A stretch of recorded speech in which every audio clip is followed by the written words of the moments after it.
Nós estamos prestes a iniciarmos mais um culto de adoração ao nosso Deus e saudamos a todos, irmãos, amigos, pessoas que nos visitam, também aqueles que nos acompanham culto pela internet, culto online. Estou vendo vários visitantes, não dá para nominar todos, mas eu tenho aqui o nome de Zenaide, também creio que é a primeira vez que nos visita. Muito obrigado. Tem a Nayara, e a sua mãe Edith, e outros aqui que nem são visitantes, são nossos amigos, nossos irmãos que estão conosco. Aproveitamos também para alguns breves avisos. Primeiro, com referência à Assembleia Geral Extraordinária para eleição de oficiais presbíteros e diáconos. Está mais detalhado no boletim da igreja. Eu peço aos irmãos que depois leiam a notícia com referência à nossa Assembleia. A igreja deve estar em oração para esse momento tão importante da eleição de oficiais. E também os indicados devem orar e devem fazer uma análise.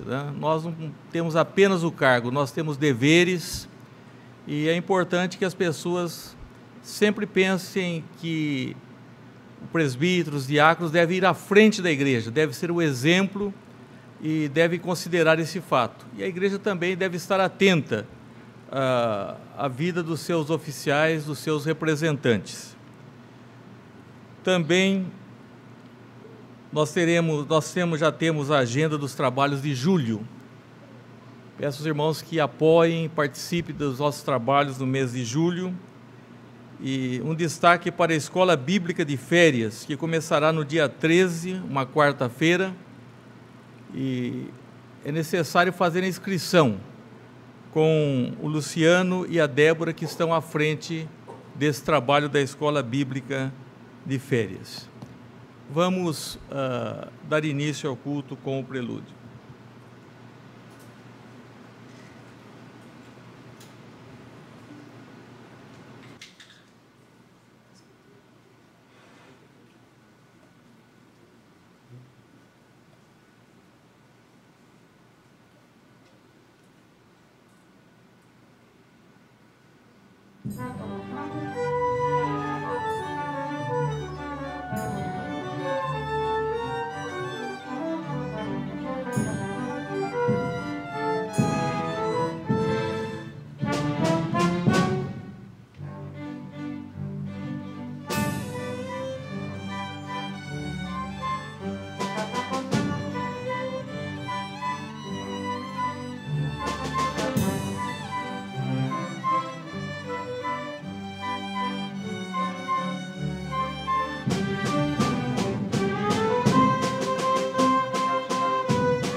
Vamos falar com Deus. Vou pedir ao reverendo Naor Garcia que ore.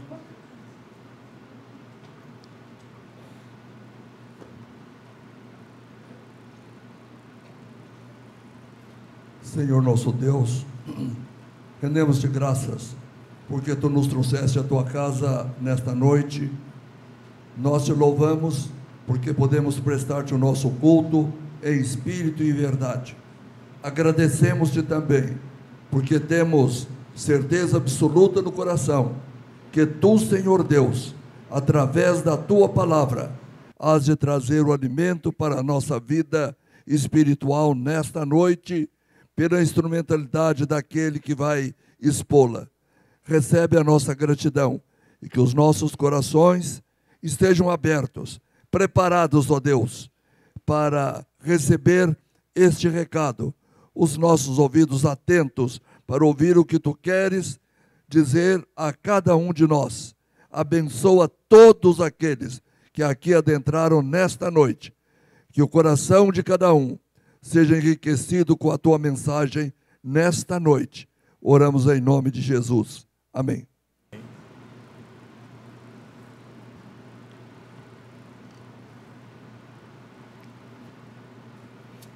O exemplo de Cristo na humilhação. Tende em vós o mesmo sentimento que houve também em Cristo Jesus, pois ele, subsistindo em forma de Deus, não julgou como usurpação o ser igual a Deus. Antes, a si mesmo se esvaziou, assumindo a forma de servo, tornando-se em semelhança de homens e reconhecido em figura humana.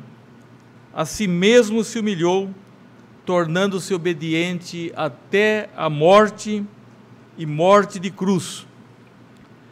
Pelo que também Deus o exaltou sobremaneira.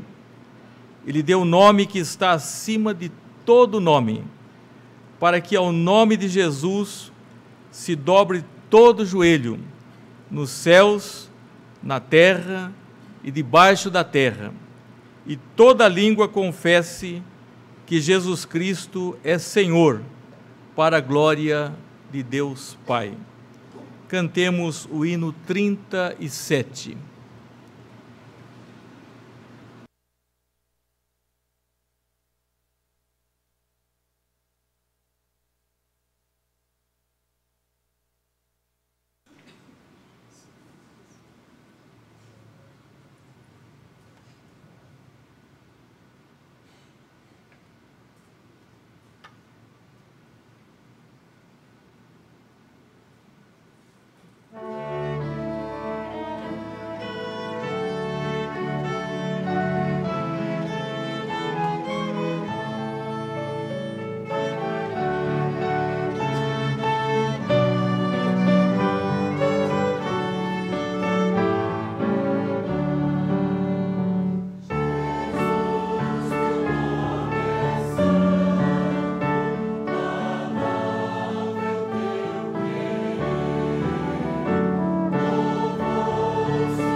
poder sentar-vos, irmãos.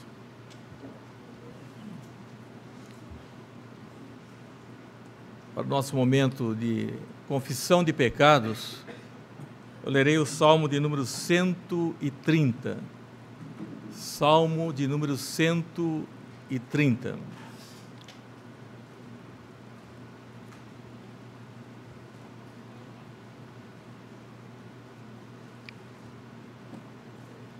Das profundezas clamo ao Senhor. Das profundezas clamo a Ti, Senhor. Escuta, Senhor, a minha voz. Estejam alertas os Teus ouvidos às minhas súplicas. Se observares, Senhor, iniquidades, quem, Senhor, subsistirá? Contigo, porém, está o perdão para que Te temam. Aguardo o Senhor. A minha alma o aguarda, eu espero na sua palavra. A minha alma anseia pelo Senhor, mais do que os guardas pelo romper da manhã. Mais do que os guardas pelo romper da manhã.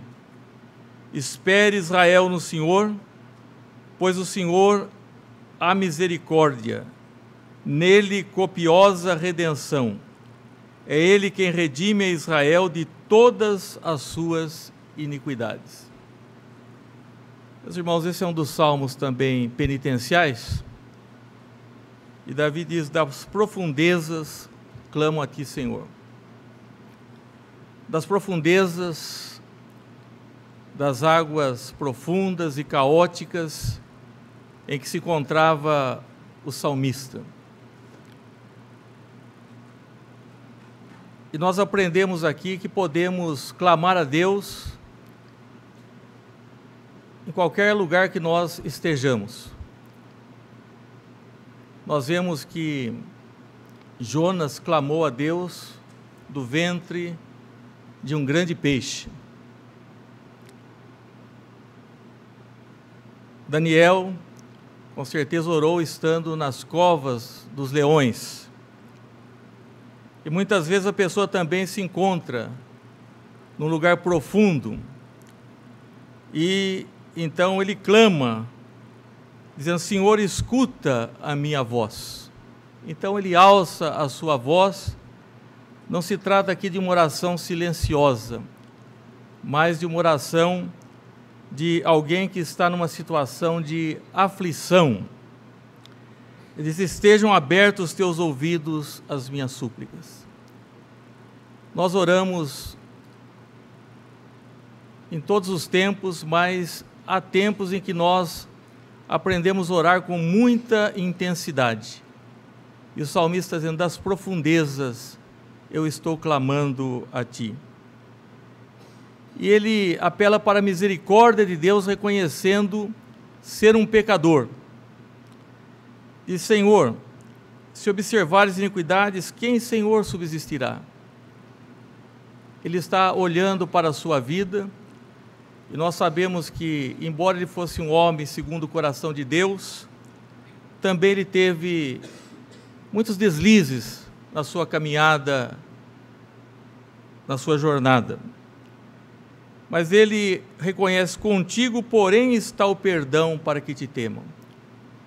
Estando nas profundezas, na aflição, ele lembra-se que Deus é um Deus perdoador. E eu creio que as nossas orações não podem faltar esse elemento da confissão e do arrependimento.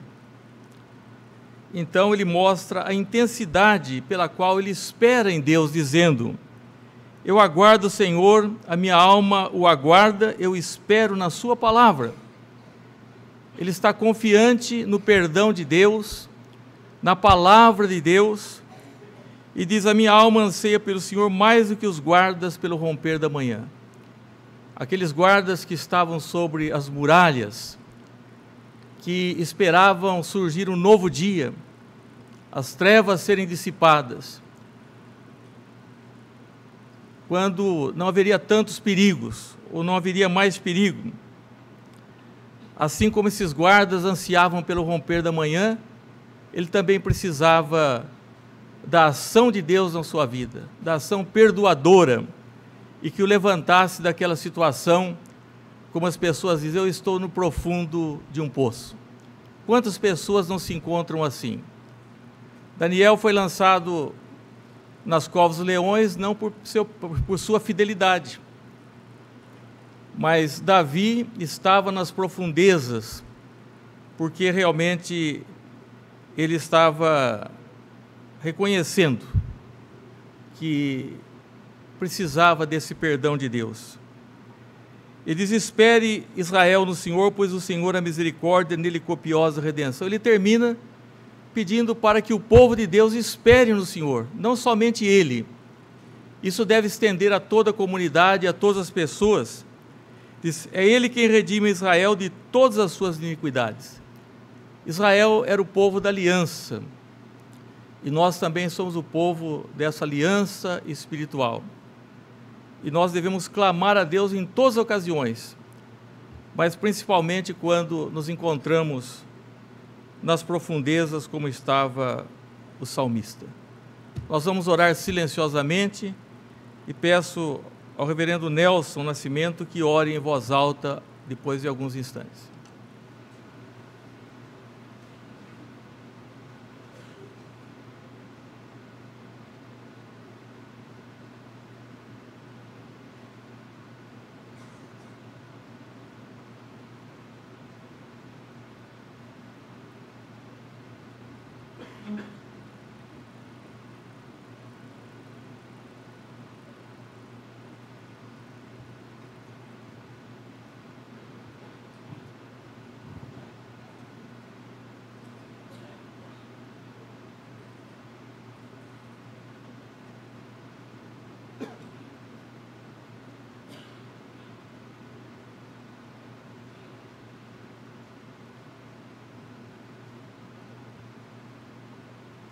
Bendito Deus, amantíssimo Senhor dos céus e da terra, Deus soberano, que tens sob o teu poder o domínio e o controle de tudo o que acontece, tudo o que se passa, no céu, na terra, em todo o universo. Ó Senhor, nós estamos na tua presença, e agora, Senhor, assim como se expressou o salmista, nós queremos também dizer que das profundidades, do íntimo do nosso ser, de todo o nosso coração, nós te suplicamos, Senhor, que tenhas compaixão de nós, que perdoes todo o nosso pecar, pois constantemente, agindo, falando, pensando, nós pecamos contra ti. Pois todo o pecado que cometemos, mesmo contra aqueles que nos cercam, contra o nosso próximo, contra o nosso irmão, é pecado contra ti, porque estamos pecando contra teus filhos, contra semelhantes nossos.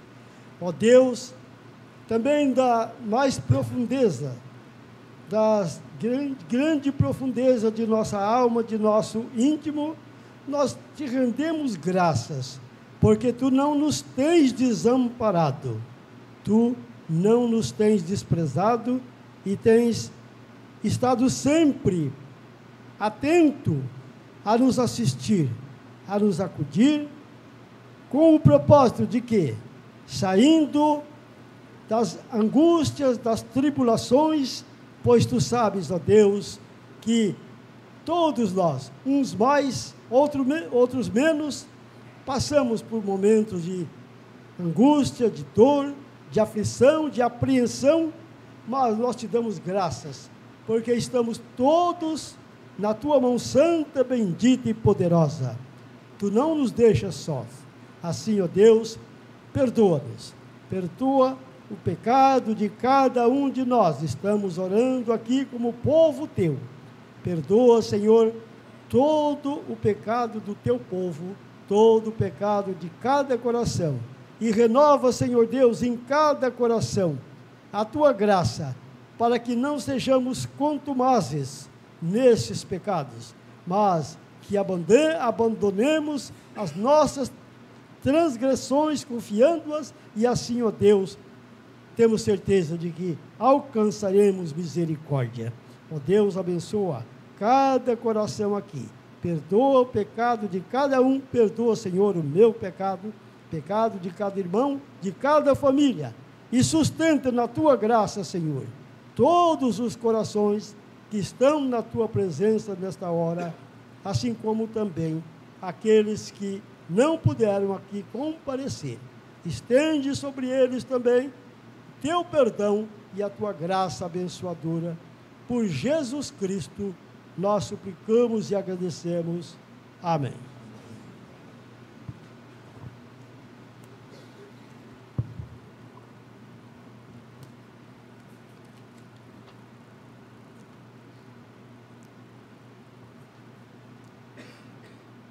Honra ao Senhor com os teus bens e com as primícias de tua renda. Honra ao Senhor com os teus bens e com as primícias das tuas rendas. Meus irmãos, nós passaremos agora, em continuidade, um ato de culto, quando entregamos um pouco daquilo que Deus nos tem concedido. Isso deve ser as primícias. Não pode ser aquilo que vai ficar para o final, mas a primeira parte que nós devemos reservar. Nós temos nessa comunidade um grupo de pessoas muito fiéis, um grupo fiel que tem mantido o trabalho. E nós damos graças a Deus por isso, porque é um péssimo sintoma quando nós gastamos em todas as coisas e não nos faltam tantas coisas para gastarmos, para cobiçarmos, e não contribuímos para a obra de Deus. Apenas uma vez por mês, Deus deu a alguns irmãos aqui o privilégio de construir essa casa de oração. Nós temos tido o privilégio de mandar também contribuição para outras igrejas e para o Supremo Concílio, para cuidar da evangelização, e nós louvamos a Deus porque podemos participar. E a nossa oração é para que todos tenham esse privilégio. É um péssimo sintoma quando a pessoa às vezes gosta de cantar, gosta de fazer tantas coisas e não oferece alguma coisa simbólica diante daquilo que Deus nos tem dado. Esse é um privilégio, um dever para os crentes. Se alguém quiser participar, os membros, se alguém quiser participar, também poderá fazê-lo. Mas os membros têm o privilégio e o dever de uma vez por mês entregar as suas ofertas. Vamos fazê-lo nesse instante.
ter uma palavra de oração, de gratidão ao nosso Deus. Pedir ao diácono Juarez que faça a oração.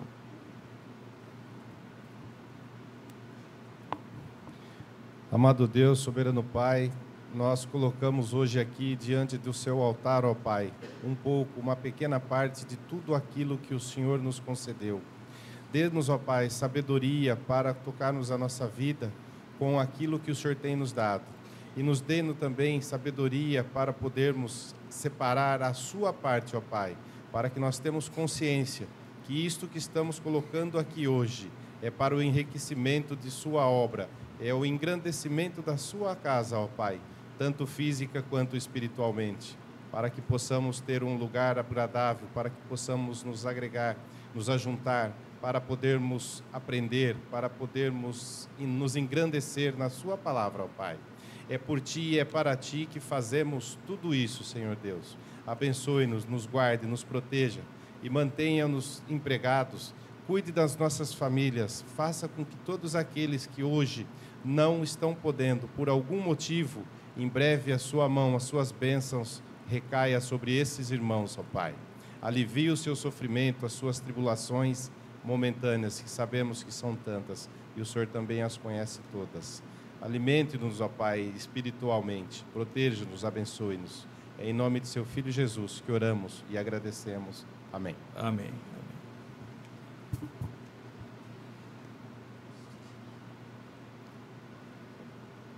Meus irmãos, confessamos os nossos pecados, entregamos as nossas ofertas como um símbolo, parte daquilo que recebemos, e continuaremos louvando o nosso Deus. Vamos cantar de todo o nosso coração a Deus. Convido todos os jovens e todos os adolescentes para que venham à frente, para nos ajudar, para que todos cantemos ao nosso Deus.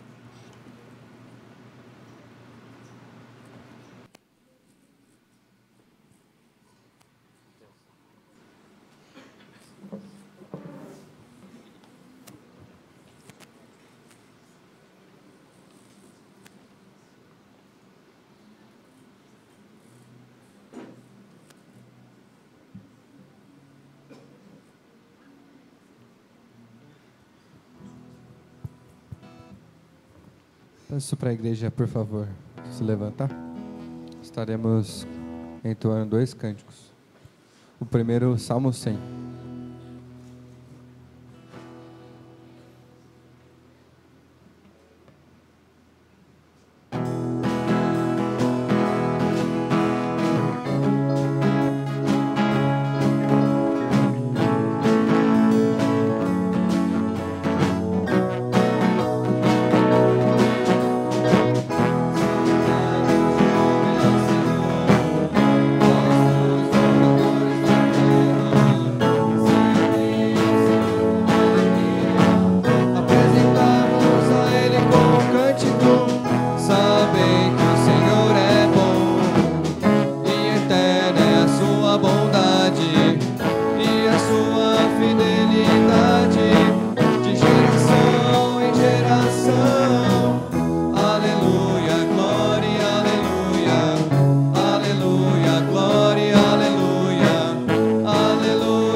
Segundo cântico, Salmo 46.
A igreja pode se assentar.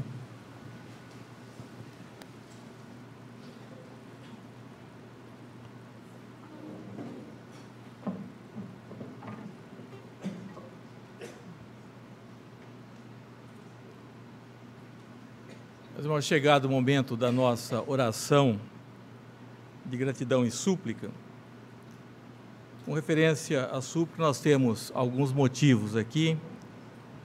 Vamos orar em favor do nosso irmão presbítero Baltazar. Ele tem um trabalho na quinta-feira, creio que em Marília, né? E é uma alegria, ele mesmo estando ligado à nossa igreja, ele tem atendido a muitos trabalhos e falou no dia de ontem, no encontro de casais. Quero aproveitar a oportunidade para incentivar os casais que participam. Há muitas igrejas que gostariam de ter um trabalho assim e não podem, não têm, né? Nós tivemos ontem pelo menos 37 casais, foi um momento muito bom. O Baltazar tem nos ajudado, juntamente com o presbítero Silvio e suas esposas, e tem atendido também trabalhos distantes daqui. Que Deus possa abençoá-lo. Oração pelos enfermos. Temos aqui nosso irmão diácono Antônio José Meassi. É um homem muito fiel, muito firme, no momento impossibilitado de participar. Francisco Antônio da Silva, igualmente, né? É uma pena que nosso irmão esteja doente e impossibilitado. Alcir Militão, que está conosco, Lourdes Biribili, Célia Cavecchia, Elza Rucuzula, Josefa Faber e tantos outros irmãos que estão enfermos e nós devemos interceder. Está alguém de vós sofrendo? Faça oração. Faça oração. Oração é uma arma poderosa que Deus colocou para todos nós.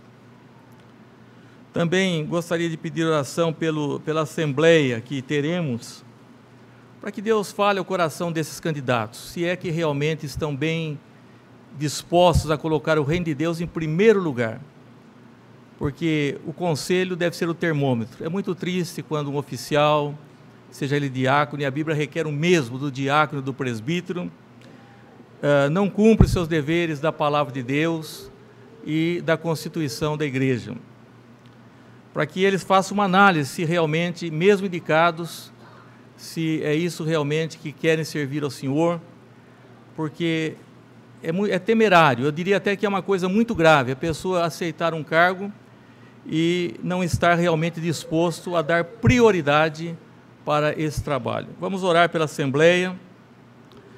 Também estamos pedindo oração por uma família enlutada. Enlutada é a nossa irmã Ana Maria Coelho Rocha e os filhos Simone e Guilherme. Pelo falecimento do Guilherme Rocha, de 63 anos, falecido agora no dia 16 de junho. Ana Maria, viúva, ela é sobrinha dos nossos irmãos Ilse Bonato, professora também de seminário lá em Campinas, e com 63 anos o Guilherme Rocha veio a falecer. Vamos orar em favor da família enlutada. Nós sempre temos oração de súplica, de intercessão e também de gratidão a Deus, a vida dos nossos irmãos aniversariantes. Hoje, Federico Rodolfo Johann Fallen. É um dia muito bonito para estar na casa de Deus, aniversário do Federico. A Juliana esteve enferma, também está podendo voltar, não é? No dia 20, o Júnior Aparecido Balesteiro, 23, Paulo Eduardo de Oliveira Nascimento, 24, Adriano Trevelin Françoso, diácono. Dia 25, Ivani Machado e Tiago Esteves do Rei Fujikawa, que é o meu genro, lá no Canadá. E dia 26, também, Ismael Braz da Silva. São os aniversariantes dessa semana até o próximo domingo. Vamos agradecer a Deus também por um motivo muito especial. Nós estamos recebendo novos membros por transferência. Gostaria, não sei se eles pudessem vir aqui à frente, nem todos os conhecem, né? O Carlos, cadê o Carlos? E quer vir à frente? Vamos orar, Carlos, aqui. A Marli e suas filhas, né? A Danúbia e a Letícia.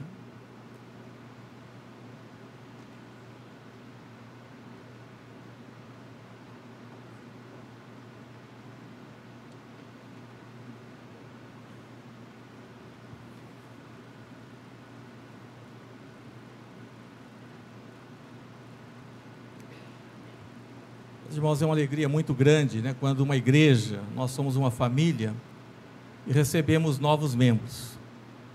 E a maneira como vieram, como se integraram na igreja, a fidelidade, muitas vezes o coração dos pastores, dos presbíteros, às vezes se entristece quando uma pessoa, que às vezes pode até ser membro de igreja, mas às vezes não é convertido, ele se afasta.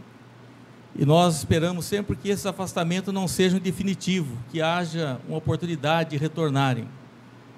Ou mesmo que alguns que, sendo crentes, não têm realmente essa consagração. Mas Deus tem mandado pessoas aqui que têm ajudado muito o trabalho da igreja.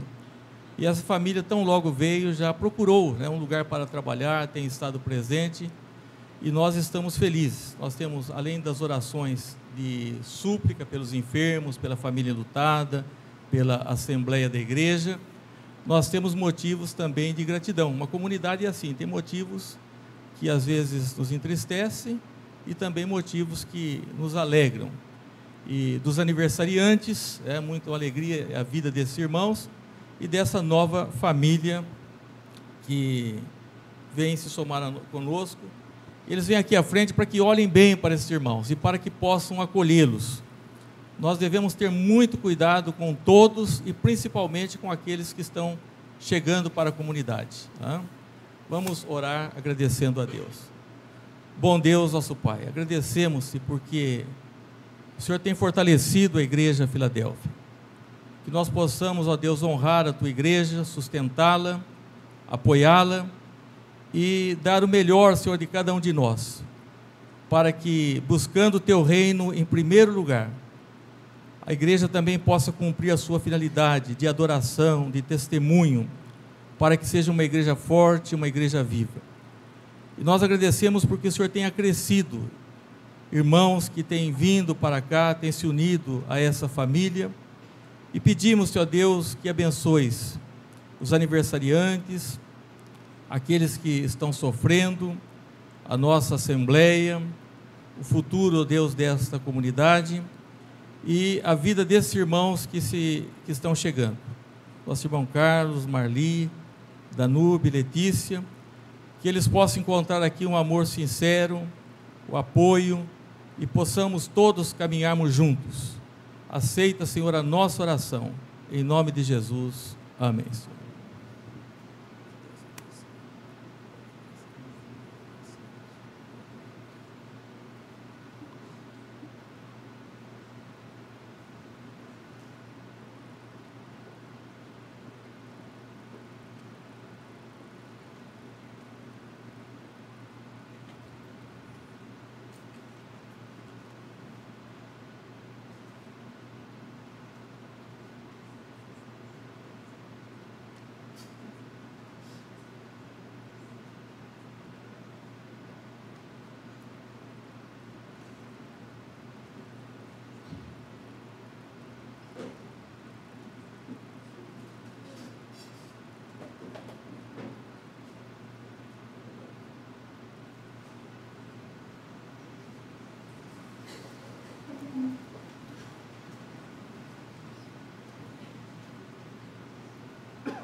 As crianças de 4 a 8 anos que estiveram conosco até agora descerão para receber uma palavra especial a eles e convidamos então as professoras, as crianças.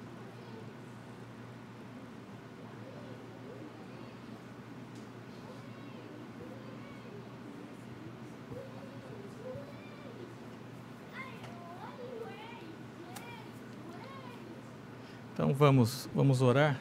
Raquel pode fazer uma oração?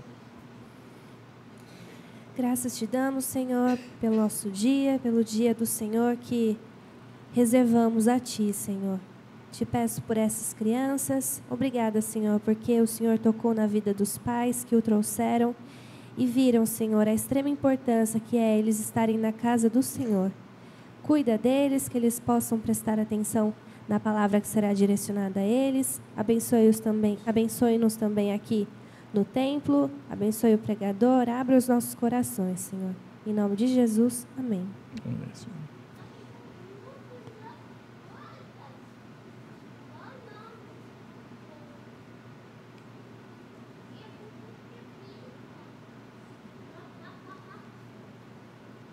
Os irmãos, o coral cantará mais um hino e, em seguida, o pastor Jair fará a leitura da Bíblia e nos trará a mensagem.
Convido a igreja a abrirem suas Bíblias na carta do apóstolo Paulo aos Gálatas, capítulo 6, leremos do versículo 11 ao 18.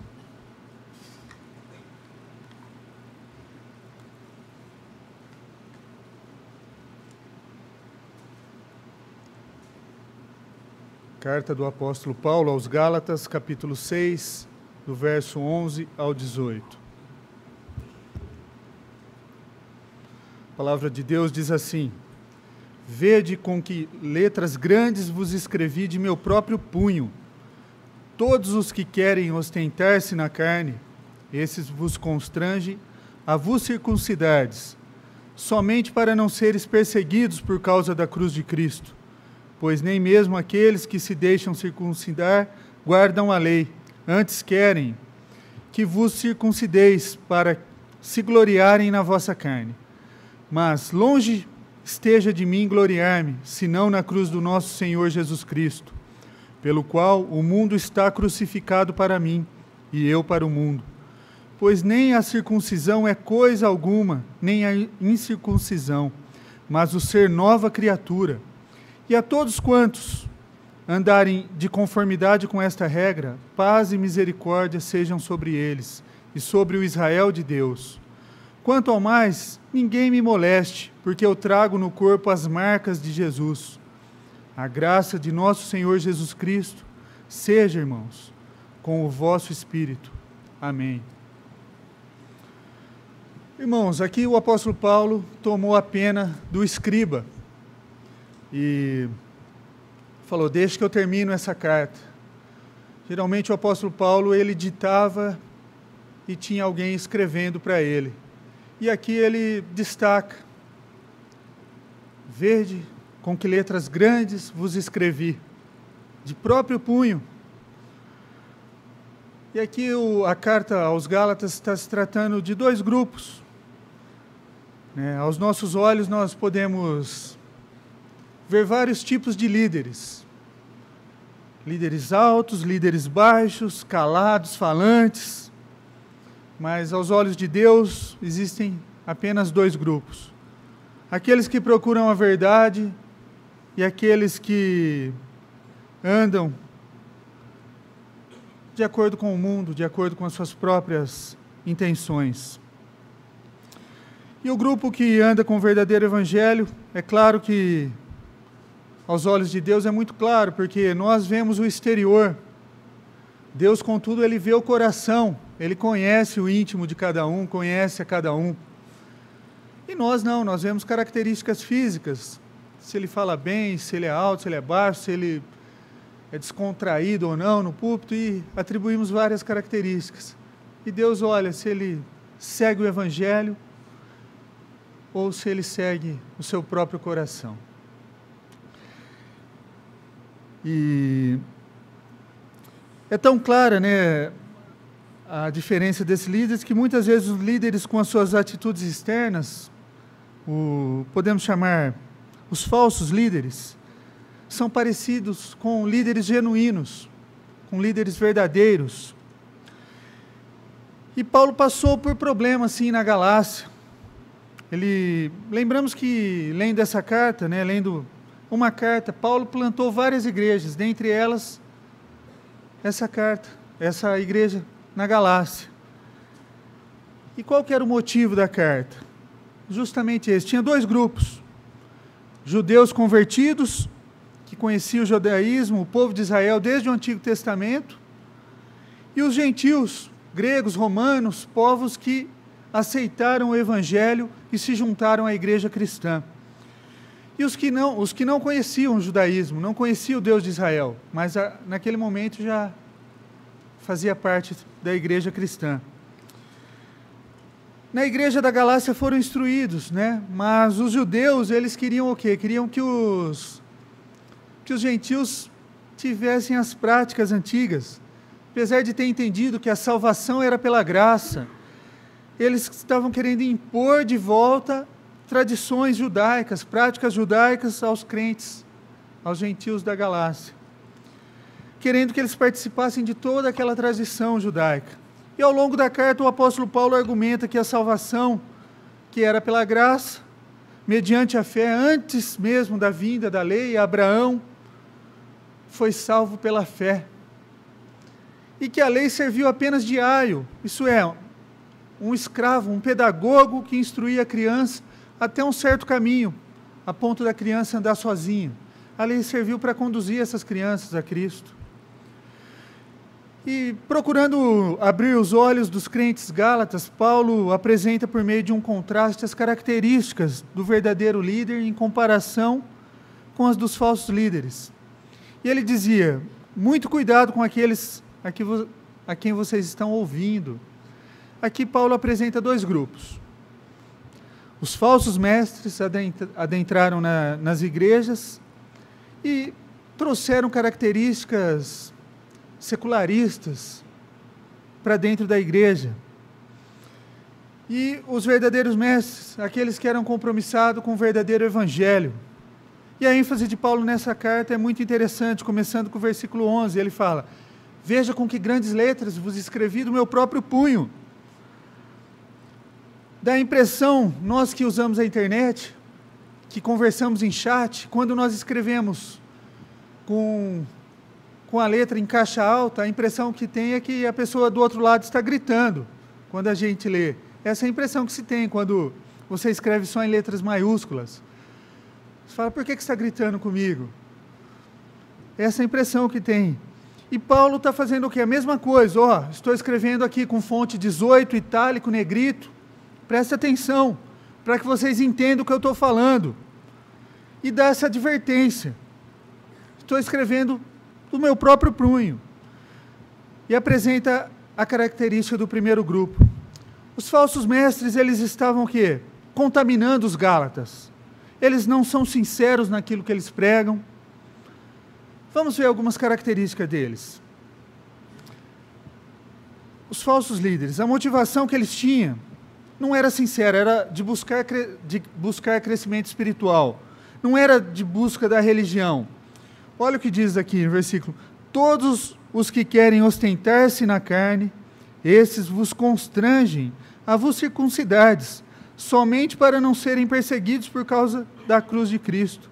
Pois nem mesmo aqueles que se deixam circuncidar guardam a lei, antes querem que vos circuncideis para se gloriarem na vossa carne. Então o que estava acontecendo? Eles estavam incentivando os cristãos gentios a voltarem às práticas judaicas, não porque eles simplesmente guardavam aquelas práticas judaicas, mas era como se fosse um número, 15 de vocês aqui, já vieram para cá, está faltando só vocês, voltem para as práticas judaicas. Nós estamos querendo, eles queriam se ostentar com aquilo, queriam contar um número apenas. Temos mais judeus do que mais gentios. Estava apenas se comparando aqui. Eu convenci 10 pessoas a voltarem. Convenci 15, eu fiz isso, eu fiz aquilo. Eles estavam se vangloriando dessas coisas, dizendo o seguinte, dizendo isso. Apresentaram falsas motivações, querem ostentar-se na carne, a razão pela qual exigiam o retorno a práticas judaicas. Não era o crescimento espiritual, os gálatas, mas a glória por ter o quê? Convertido mais pessoas ao judaísmo. E nós, como igreja cristã, nós estamos no mundo, inseridos no mundo, no trabalho, na escola, faculdade, em muitos lugares. E hoje está muito fácil, principalmente os adolescentes, a se contaminarem, a deixarem se levar pelas modas. Para eu poder participar do grupo, eu preciso fazer tal coisa. Aqueles adolescentes que nunca ficaram com ninguém, parabéns por isso. É bíblico. Mas aí recebe a pressão do grupo, aí são chamados de bebê, porque nunca beijaram ninguém. E aí eles, por causa da pressão, por causa de participar de um grupo, eles abrem mão da sua fé e se reúnem a um grupo. Ou então, experimentar cigarros, experimentar bebida alcoólica para poder participar de um grupo. Ou então fazer uma tatuagem, ou então fazer pactos. E com isso se deixam levar. se deixam levar. Mas lembre-se, adolescentes, lembre-se, jovens e toda a igreja, nós representamos Cristo lá fora, nós representamos a verdadeira igreja, a igreja do Evangelho. E muitos adolescentes se deixando levar por pressões externas, pelo conselheiro que não é Cristo, pelo conselheiro que não é a palavra de Deus. Nos tempos atuais não é diferente, né, meus irmãos? Nós vemos essas pessoas também, líderes se vangloriando, pastores, missionários se vangloriando de coisas supérfluas, se vangloriando do CD que ele gravou, se vangloriando das curtidas que ele tem no Facebook, se vangloriando do número de seguidores que ele tem no Instagram, nas redes sociais, e por aí vai. Quando você quiser identificar verdadeiros mestres, falsos mestres, preste atenção nas verdadeiras razões pelas quais eles anunciam o verdadeiro evangelho. Você deve notar, líderes verdadeiros não cobram cachê para pregar. E nós temos muitos líderes que, para trazer, nós temos que pagar muito mais do que a viagem e hospedagem deles. Nós temos que tomar cuidado com isso. Porque aquele que tem compromisso com o verdadeiro evangelho não tem compromisso com a glória dos homens. Essa é uma das características de falsos líderes. Mas eles também misturam o evangelho com outros elementos. Para quê? Para não serem perseguidos. Você tem um grupo de judeus, um grupo de gentios. Os judeus não aceitaram a mensagem do evangelho na pessoa de Cristo. E com isso, eles perseguiam os cristãos. Se a gente lembrar daquele filme A Paixão de Cristo, os judeus convertidos anunciaram a Cristo para anunciar aos gentios. Mas proclamavam o quê? Rituais judaicos para não sofrerem o quê? Perseguições dos judeus. E com isso anunciavam um evangelho água com açúcar. Eles não simplesmente mostravam o verdadeiro sacrifício de Cristo na cruz. E muitos líderes, muitos pastores, mestres têm o quê? Cedido ao secularismo, deixando entrar o mundo dentro da igreja para agregar um número maior de pessoas e não se preocupar em transformar o coração das pessoas, mas sim que se preocupar-se com a igreja cheia apenas. Procuram agradar a todos, somente para não serem perseguidos por causa da cruz de Cristo. Os judaizantes tinham medo de ser perseguidos pelos judeus, e por isso buscavam o quê? O meio termo, diluindo o evangelho com vergonha da cruz de Cristo. Como eu disse, que não é muito diferente nos dias de hoje. Tá? Muitos têm feito isso. A mensagem do evangelho verdadeiro é radical e não aceita mistura, ela não aceita o sincretismo religioso. Jesus Cristo não é um dos salvadores, ele é o único e suficiente salvador. Ele é o caminho que nos leva à salvação, nada mais pode fugir disso. Não é certo dizer o quê? Algo diferente disso. Meus irmãos, desconfie do que vocês têm visto na televisão, confirme na Bíblia se aquilo que ele está falando é verdadeiro. Não procure apenas mensagens suaves, aquela que vai te trazer apenas o alívio para a sua alma, a cura para a sua doença, a prosperidade para a sua situação financeira. Mas busque aqueles que falam de Cristo, morto e ressurreto, aquele que é capaz de perdoar toda a nossa iniquidade, todo o nosso pecado e transformar a nossa vida. Que Ele promete que teremos a vitória um dia, promete que enxugará do nosso rosto toda lágrima, não haverá mais dor, não haverá mais pranto.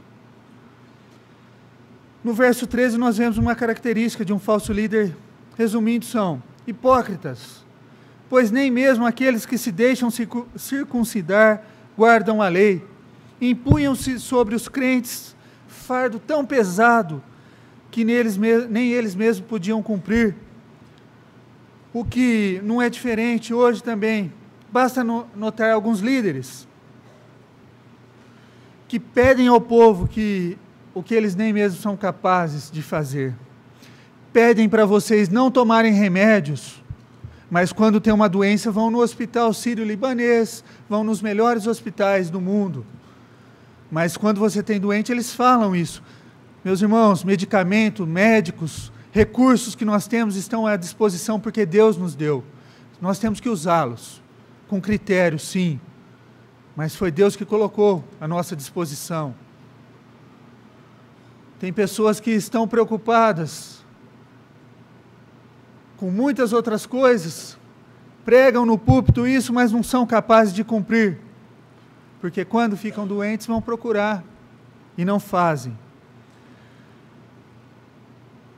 É dever dos líderes das igrejas, das pessoas que estão à frente, ser exemplos. Como foi dito aqui, semana que vem temos uma eleição de oficiais. Esses oficiais devem ser líderes, devem estar à frente dos trabalhos. Eles devem prestigiar os trabalhos da igreja, de preferência todos. Muitas vezes não é possível, mas todos que forem possíveis, esses líderes devem estar presentes. É dever das pessoas primariamente cumprirem para depois exigirem. Essas são características de verdadeiros e falsos líderes. O verdadeiro líder ele cumpre.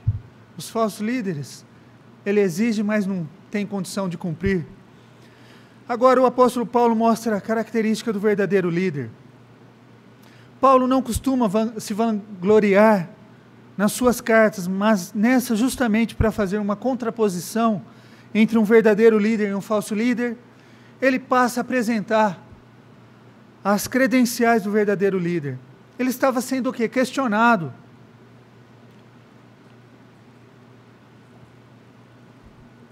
Mas ele se vangloria na cruz de Cristo. Por quê? É nela que morremos para o mundo e o mundo para nós. Paulo podia se vangloriar de várias coisas, pois ele havia plantado muitas igrejas, falava vários idiomas, foi criado aos pés de um mestre das línguas, Gamaliel, um sábio da sua época. Ele tinha um currículo que podia fazer uma grande diferença. Ele se vangloriou na cruz de Cristo. Hoje, quando nós vamos receber um novo líder, um novo pastor, primeira coisa que o conselho tem pedido, os presbitérios, eu queria o currículo do senhor. Tem pedido currículo para pastores também. Nos dias de hoje, você vê escrito, igreja não sei das quantas, igreja, em letras bem grandes, igreja do ministério do pastor fulano de tal. O nome do pastor é maior que o nome da igreja, por narcisismo, muitas vezes. E as pessoas são contaminadas e ficam falando que vai na igreja do pastor tal, e se envergonham de vangloriar-se na cruz de Cristo. Cícero, um pesquisador romano, ele faz o seguinte relato sobre a cruz de Cristo. Açoitar um cidadão romano é permitido, matá-lo dependendo do crime que ele cometeu também, mas crucificar, jamais. Nem o mais torpe cidadão romano é digno da cruz. Nenhum romano deveria ser crucificado. E o nosso Cristo morreu nela. Foi submetido à pior morte que poderia passar. E ele foi humilhado, como nós lemos hoje no texto, na abertura do nosso culto. Quando Paulo cita o mundo aqui, ele quer dizer toda e qualquer forma de pensamento distante de Cristo Jesus.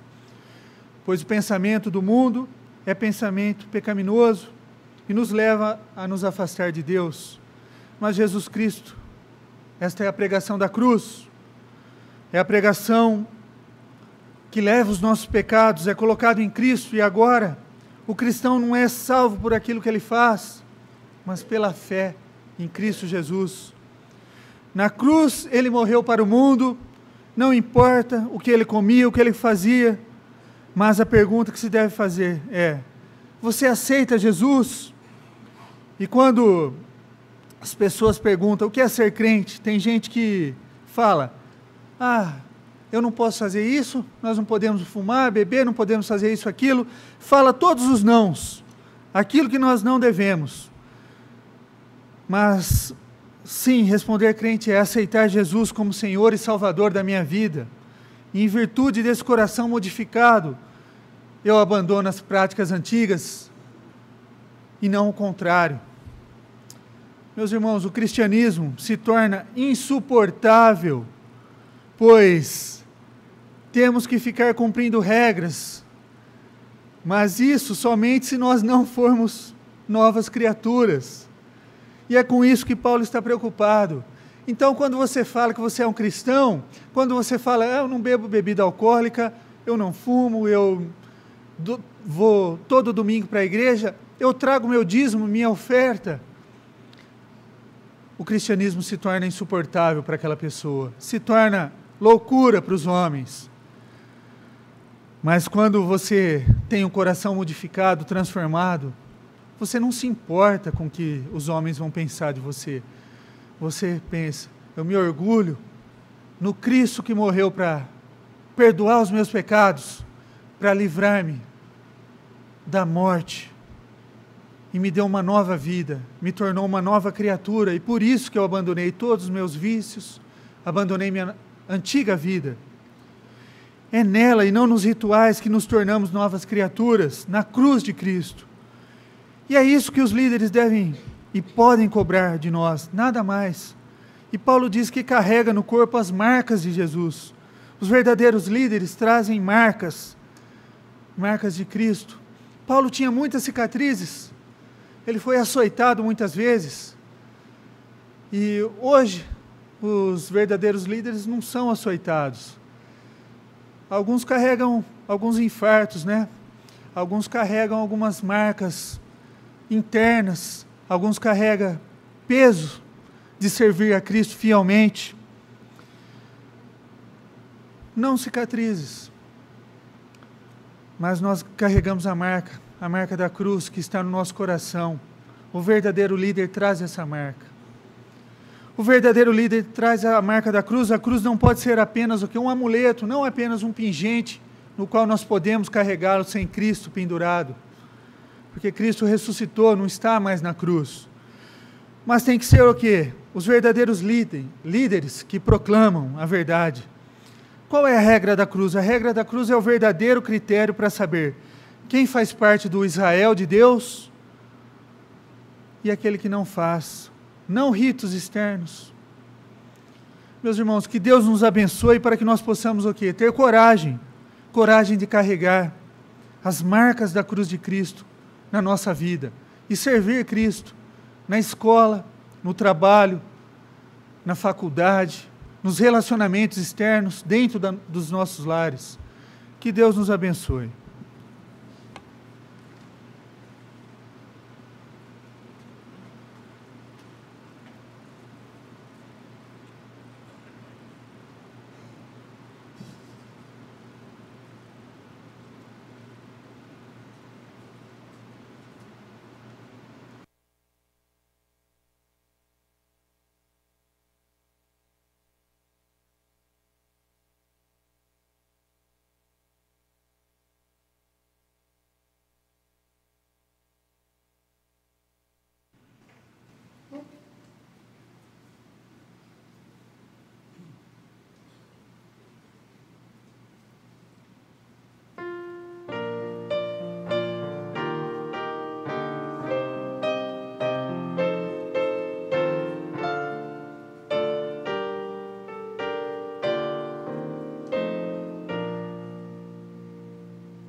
Vamos colocar-nos todos em pé para orarmos.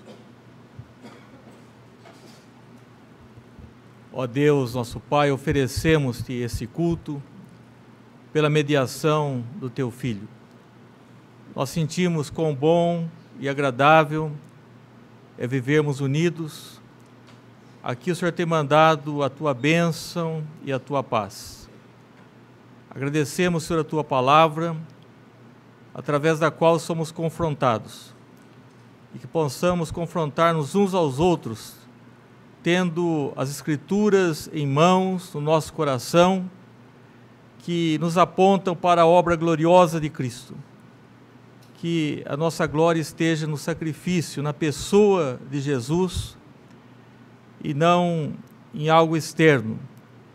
E que tudo aquilo, ó Deus, que pensamos em fazer seja decorrente dessa graça maravilhosa. E que possamos, ó Deus, glorificar a pessoa do Teu Filho e o que Ele fez por nós, principalmente na cruz do Calvário. Ó Deus, que a Tua palavra possa ser não somente ouvida, mas entendida, aplicada pelo Espírito, e possa levar pessoas a confiar inteiramente na obra do Teu Filho. É em nome dele que nós oramos. Amém. Hino 400.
Ser despedidos com a bênção.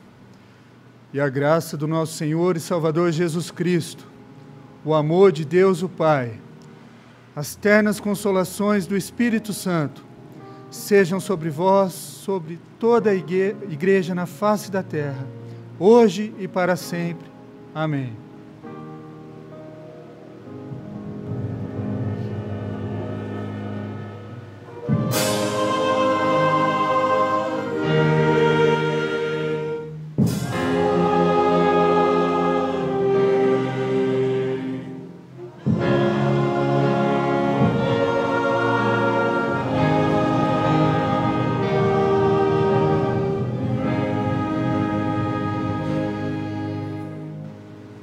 Poder sentar-vos.